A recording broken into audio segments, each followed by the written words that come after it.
नमस्कार and welcome to G chills. दोस्तों video पूरा देखें और आज एक ट्री लगाने में हमारा साथ दें और पर्यावरण के डिफेंडर बने। आज की तारीख है 12 जनवरी 2024, दिन शुक्रवार, और आज का विचार है ये कभी मत कहो कि मैं नहीं कर सकता क्योंकि आप अनंत हैं। स्वामी विवेकानंद।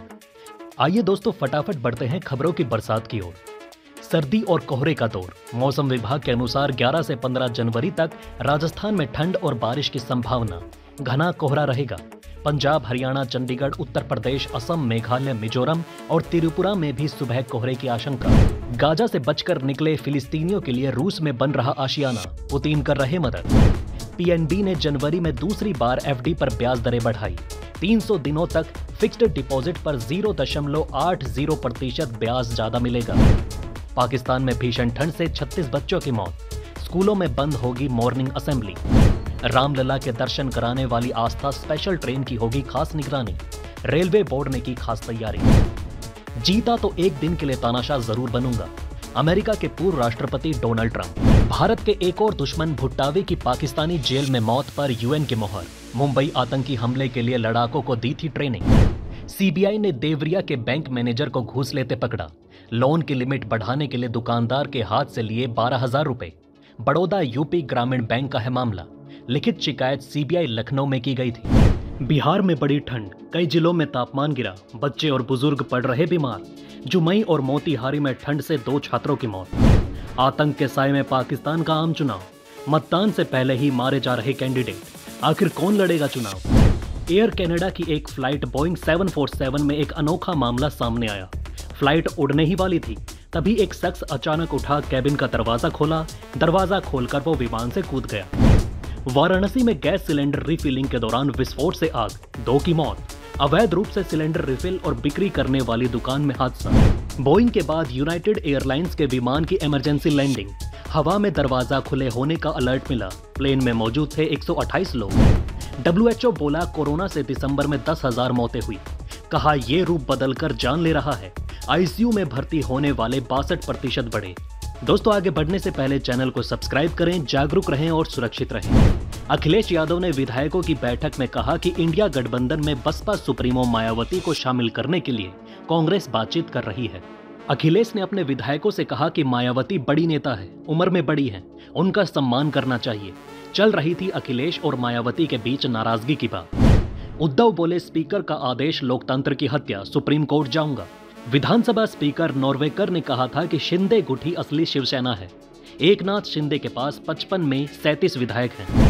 मणिपुर की बीजेपी सरकार ने कांग्रेस को भारत जोड़ो न्याय यात्रा की इजाजत दी, जो 14 जनवरी से इम्फाल से आरंभ होगी। ये यात्रा देश भर में न्याय का हक मांगने का प्रयास है। राजनाथ बोले गलवान झड़प के बाद चीन का नजरिया बदला। कहा अब भारत कमजोर देश नहीं, कोई भी हमें आंख दिखाकर नहीं जा सकता। लाल सागर की लड़ाई जमीन तक पहुंची। अमेरिका और ब्रिटेन ने यमन में शुरू किए भीषण हवाई हमले। जल्द ही बुर्ज खलीफा से छिन जाएगा ताज। सऊदी बना रहा है 1 किलोमीटर ऊंचा जेद्दा टावर। ये बुर्ज खलीफा से 172 मीटर ऊंचा होगा। ईरान की नेवी ने जब्त किया तेल टैंकर। लाल सागर के बाद अब ओमान की खाड़ी में बढ़ेगा तनाव। मकर संक्रांति के अवसर पर 15 जनवरी 2024 को यानी कि सोमवार को कर्नाटक, उड़ीसा, तमिलनाडु, आंध्र प्रदेश, तेलंगाना, सिक्किम और असम में बैंक बंद रहेंगे।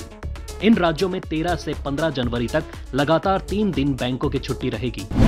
धूप से अलीगढ़ में मौसम खुशनुमा। हालांकि धूप निकलने से शीत लहर में मिली राहत। 13 जनवरी तक बंद रहेंगे 8वीं तक के स्कूल। राजस्थान में 10 जनवरी को शीत लहर के बीच कई जगहों पर बारिश हुई। सीकर सबसे ठंडा रहा, जहां न्यूनतम तापमान 3.8 डिग्री सेल्सियस दर्ज किया गया। स्कैमर्स इंस्टाग्राम पर मैसेज करके नौकरी की झूठी पेशकश कर रहे हैं। लोगों को लिंक पर क्लिक करके सैलरी पाने के लिए बैंक डिटेल्स भरने को कहा जा रहा है, जिसके बाद वो दबाव में पेमेंट कर देते हैं। सावधान रहें, सुरक्षित रहें। गुड न्यूज, अब यूपीआई पे नाउ के जरिए सिंगापुर से सीधे अपने बैंक खातों में प्राप्त कर सकेंगे धन। आपको अगर किसी ने फटा या पुराना नोट दे दिया है तो आप बैंक जाकर इसे बदलवा सकते हैं। बैंक इसे बदलने से इनकार नहीं कर सकता। भोपाल के आईसीआईसीआई बैंक में नकली सोना गिरवी रखकर 4 करोड़ 32 लाख रुपए की ठगी में क्राइम ब्रांच ने 4 आरोपियों को गिरफ्तार किया। इस मामले में 4 बैंक कर्मचारी, 3 सुनार और 10 ग्राहक सहित 17 लोगों पर केस दर्ज किया गया। पुलिस 36 खातों के माध्यम से हुई इस ठगी की जांच कर रही है। जिनमें से 22 में नकली सोना और 14 में बिना सोने के गोल्ड लोन स्वीकृत किए गए थे। रिजर्व बैंक ऑफ इंडिया ने बैंक ऑफ बड़ौदा पर लगाए गए 5 करोड़ रुपए के जुर्माने को माफ कर दिया है। ये जुर्माना पुराने और फटे नोटों के प्रबंध में कमी के कारण 22 दिसंबर 2023 को लगाया गया था। मालदीव का टूरिज्म एसोसिएशन बोला, भारतीय हमारे भाई बहन, ईज माई ट्रिप से यात्रा फिर शुरू कराने की अपील। कहा, हमारे रिश्ते राजनीति से परे। 50 साल तक बिना चार्ज किए चलेगी बैटरी। चीन का बड़ा दावा, बदल जाएगी दुनिया। कांग्रेस के शीर्ष नेतृत्व ने लिया राम मंदिर निमंत्रण ठुकराने का जोखिम। कांग्रेस ने कहा कि यह बीजेपी और आरएसएस का आयोजन है और अधूरे मंदिर का उद्घाटन चुनावी लाभ के लिए किया जा रहा है। राम मंदिर ट्रस्ट ने सोनिया गांधी, मल्लिकार्जुन खड़गे और अधीर रंजन चौधरी को न्योता भेजा है। एसपी, बीएसपी समेत कई विपक्षी पार्टियों को दिया गया अयोध्या आने के लिए निमंत्रण। सार्वजनिक रूप से मतभेदों पर ना करें चर्चा। ममता बनर्जी ने पार्टी नेताओं को दी चेतावनी। बीएचपी बोली, नेहरू की परंपरा निभा रही सोनिया खड़गे, राम मंदिर प्राण प्रतिष्ठा में ना आना दुर्भाग्यपूर्ण।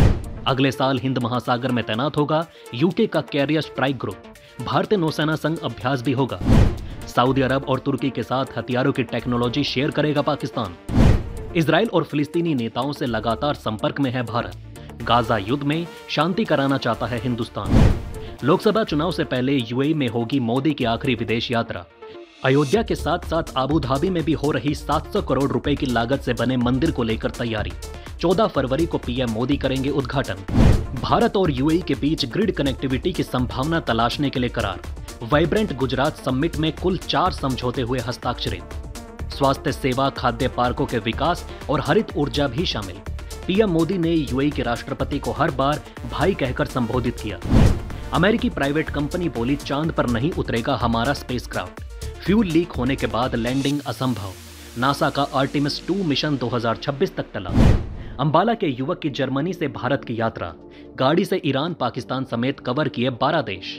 10,000 किलोमीटर पर 5 लाख खर्च। दिल्ली सरकार में 22,000 से अधिक पदों पर जल्द होगी भर्तियां, जिन्हें जल्द भरा जाएगा। एलजी ने बनाई दुनिया की पहली transparent smart TV. Consumer electronic show में की पेश।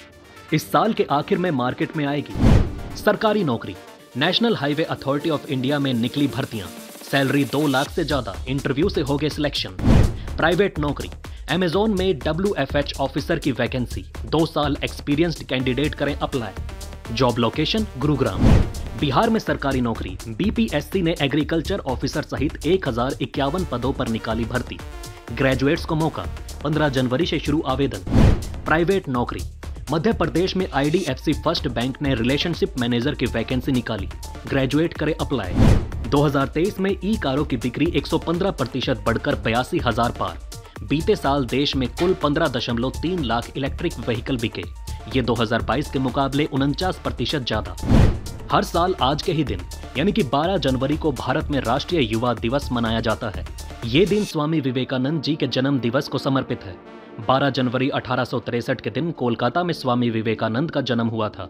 भारत में राष्ट्रीय युवा दिवस को मनाने की शुरुआत 1985 को हुई थी। वो हमेशा अपने विचारों से युवाओं को प्रेरित किया करते थे। इसी कारण उनकी जयंती को युवा दिवस के रूप में मनाने का फैसला लिया गया। दोस्तों, हम तमाम बड़ी खबरों पर नजर बनाए हुए हैं। अपने इसी चैनल जी चिल्स पर देंगे आपको अगली अपडेट। लाइक, शेयर, सब्सक्राइब करना ना भूलें। वीडियो में अंत तक हमारा साथ देने के लिए धन्यवाद। नमस्कार।